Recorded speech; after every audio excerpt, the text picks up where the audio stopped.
જય શ્રી કૃષ્ણ. એ બેહો બેહો બાપા.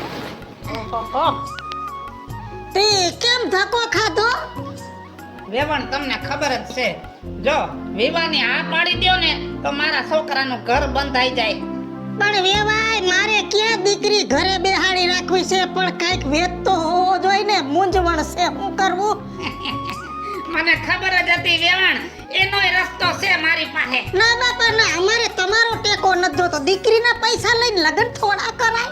મારે ટેકો ક્યાં કરવો છે, ભાઈ ખાલી એનો રસ્તો કરવો છે.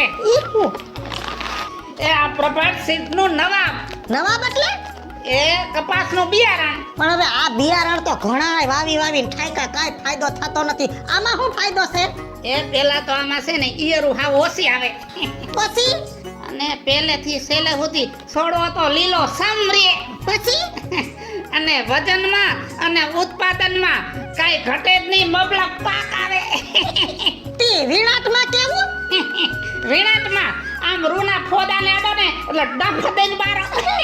એ તો વેવાય હવે મારે લેવું છે જો આ પ્રભાત સીડ્સનું નવાબ નામનું કપાનું બિયારણ વાવી દો, બિયારણ, અને પછી વગડાવો ઢોલ. હવે વેવણ તમારું કહેવાનું શું થાય છે? આજે નહીં તો કાલે આ નવાબ વગર નહીં ચાલે.